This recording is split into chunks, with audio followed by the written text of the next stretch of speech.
Olá! Nesses últimos dias, nós temos sofrido muito com um desencontro de informações por parte das nossas autoridades civis.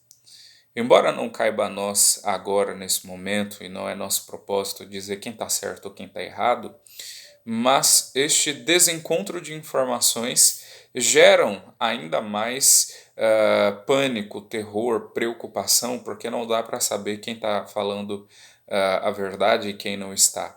E mesmo diante de tantas informações que têm sido veiculadas pela mídia, falando um pouco sobre as mortes provocadas pelo novo Covid-19, o novo coronavírus, em todo o mundo, tem gerado uma certa preocupação, e tem feito com que nós estejamos ansiosos, preocupados, até porque em estado de isolamento social e principalmente nesses últimos dias em estado de quarentena, é interessante como a nossa mente ela vai se enchendo de informações e aumenta pânico, medo e o terror.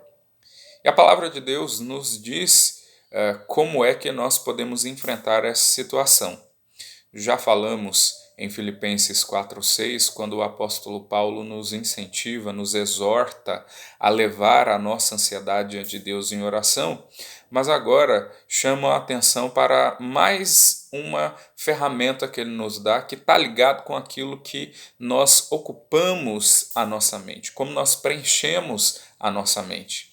Está também em Filipenses capítulo 4, porém, o verso de número 8, que nos diz o seguinte: Finalmente, irmãos, tudo que é verdadeiro, tudo que é respeitável, tudo que é justo, tudo que é puro, tudo que é amável, tudo que é de boa fama, se alguma virtude há e se algum louvor existe, seja isso que ocupe o vosso pensamento.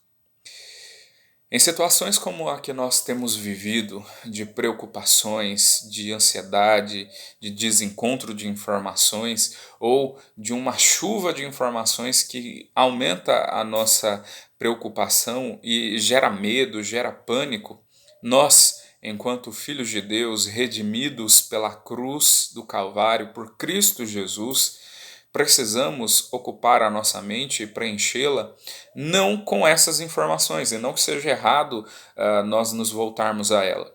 Mas o que precisa ocupar o nosso pensamento é aquilo que é bom, puro, respeitável, que é de boa fama. O que deve ocupar o nosso pensamento é o que nos dá esperança. O profeta Jeremias, no seu livro das Lamentações, lá no capítulo 3, ele vai dizer o seguinte: quero trazer à memória o que me pode dar esperança.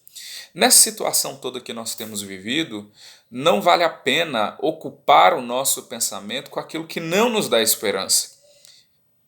E aquilo que traz esperança não é o presidente da República, não é o governador do estado em que moramos, não é o prefeito do município, não é a Organização Mundial da Saúde, não é qualquer outra autoridade civil, por mais que nós tenhamos que nos submeter pelos seus conhecimentos técnicos e científicos e pelo posto que ocupam, enquanto não nos fizer pecar contra Deus. Mas a nossa esperança não reside neles. A nossa esperança está em Jesus Cristo, que tem poder suficiente não apenas para nos curar, como para nos livrar da doença, da infecção ou de qualquer outro mal, de qualquer outro problema.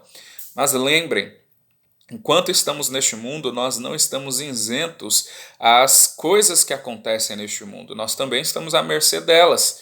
O que acontece com o não crente, nesse sentido, também acontece com o crente, se ele estiver sob igual situação.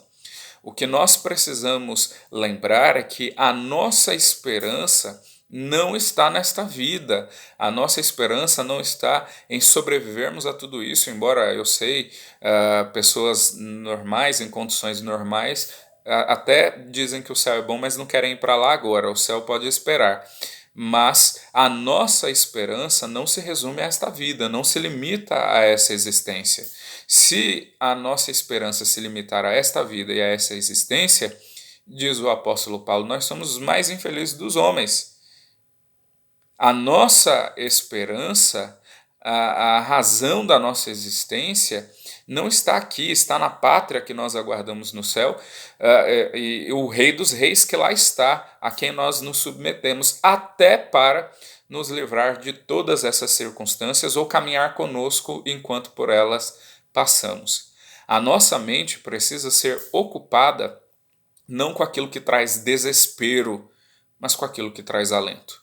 Que em nome de Jesus, a sua mente seja ocupada, o seu pensamento seja ocupado com aquilo que é bom, com aquilo que é louvável, com aquilo que é agradável, respeitável, com a esperança que nós temos em Cristo. É ela que deve ocupar a nossa memória e é ela quem deve trazer, nortear os nossos pensamentos, seja hoje, seja nos próximos dias, seja pelo Covid-19, seja por qualquer outro problema.